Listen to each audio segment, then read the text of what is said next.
Au sommaire cette semaine, l'adaptation au cinéma d'Alerte à Malibu, un thriller avec Laurent Lafitte, une comédie avec Jean-Paul Rouve et Arnaud Ducret, et en bonus, une rencontre avec les parrains de la fête du cinéma.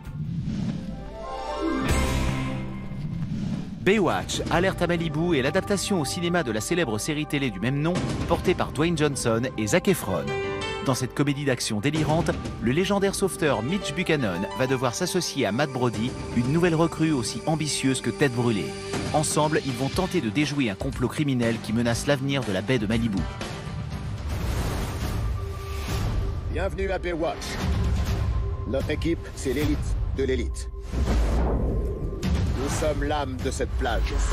Drogue, meurtre, un cadavre sur notre plage. Tout a commencé quand elle est arrivée. On va devoir faire ce que Baywatch sait faire de mieux. Vous êtes maître nageur, pas policier. Faut y aller incognito. Où est-ce qu'il est passé, Brody? Mais pourquoi tu t'es maquillé? Comment ça? Pourquoi je suis maquillé? C'est un peu chargé. Après la série Les Revenants et le film Simon Werner a disparu, K.O. est le nouveau long-métrage de Fabrice Gobert avec Laurent Lafitte, Chiara Mastroianni et Pio Marmaille. Ce thriller captivant suit l'histoire d'Antoine Lecomte, un homme de pouvoir qui tombe dans le coma. À son réveil, rien n'est plus comme avant. Est-ce un rêve ou la réalité? Un complot ou un cauchemar? Il est KO. T'es un survivant, Antoine. Ta crise cardiaque doit te permettre de réaliser ce qui est vraiment important. J'ai pas fait de crise cardiaque. On m'a tiré dessus. Pourquoi vous voulez escalader la grille du domicile de Solange-Roscoe? Parce que c'est chez moi. Qu'est-ce que tu fais dans mon bureau? Je comprends pas ce qui m'arrive. Pourquoi est-ce que tout a changé? T'as l'impression d'être devenu fou. Que tout le monde te ment. Tu crois que c'est possible? Il faut me laisser tranquille maintenant, allez rentrer chez vous. Solange, j'arrête, putain, merde. Tu vas entraîner tout le monde avec toi? Et bah, tu boiras pas. Faut pas connaître les gens et puis en fait, on se trompe tout le temps. Les Ex est la nouvelle comédie réalisée par Maurice Barthélémy avec Jean-Paul Rouve, Patrick Chenet, Arnaud Ducret ou encore Baptiste Le Caplin. Paris est la ville des amoureux, mais aussi celle des ex. Antoine, Didier, le père Laurent, son ex Julie, Greg, Serge et Lise. Dans les ex, les vies de tous ces personnages vont se télescoper dans un joyeux désordre et ils pourraient bien tous retomber amoureux.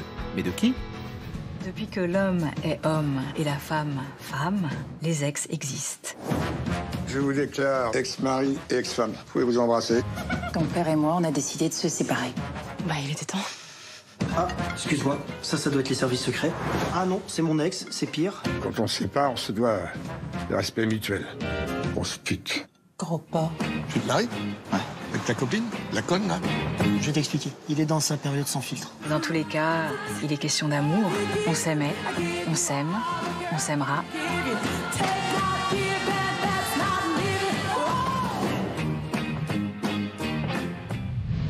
Également à l'affiche ce mercredi 21 juin, It Comes at Night, un film d'horreur où un homme vit reclus dans sa propriété avec sa femme et son fils à cause d'une terrifiante menace mondiale et va accueillir une famille aux abois.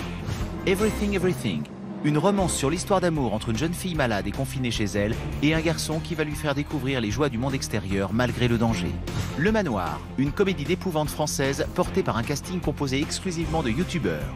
Ava, un drame initiatique primé au Festival de Cannes sur l'histoire d'une adolescente mal dans sa peau qui va bientôt perdre la vue et décide de fuir avec un jeune gitan. Bad Buzz, la première comédie du duo Éric et Quentin découvert dans le Petit Journal de Yann Barthès. À vos critiques, la semaine dernière sortait sur les écrans Ce qui nous lie, le dernier long métrage de Cédric Clapiche. Qu'avez-vous pensé du film? Ce qui nous lie est un grand cru français auquel on ne s'attendait pas. On y retrouve bien évidemment la générosité, la simplicité, la subtilité du cinéma de Clapiche. Un des meilleurs films sur le monde viticole, au plus proche de la réalité. J'ai aimé les acteurs, impeccables, surtout Pio Marmaille. Bref, c'est un film qu'on va aimer partager entre amis ou en famille. Je recommande Ce qui nous lie, pour moi c'est un bon cru. Envoyez-nous vos avis en vidéo sur le site de France 2, rubrique Mardi Cinéma ou sur les réseaux sociaux.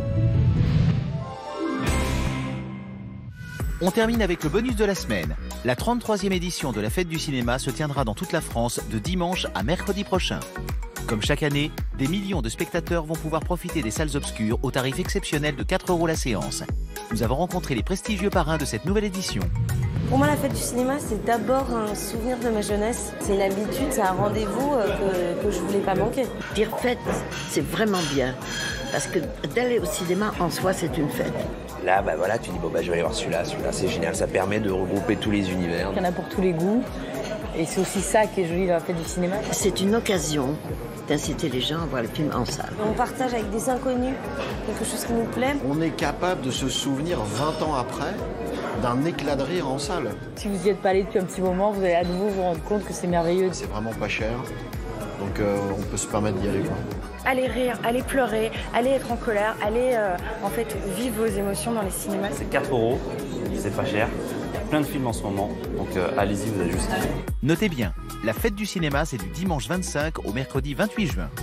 Mardi Cinéma l'hebdo, c'est fini. Rendez-vous la semaine prochaine pour de nouvelles sorties. En attendant, retrouvez-nous sur France2.fr, rubrique Mardi Cinéma et sur les réseaux sociaux.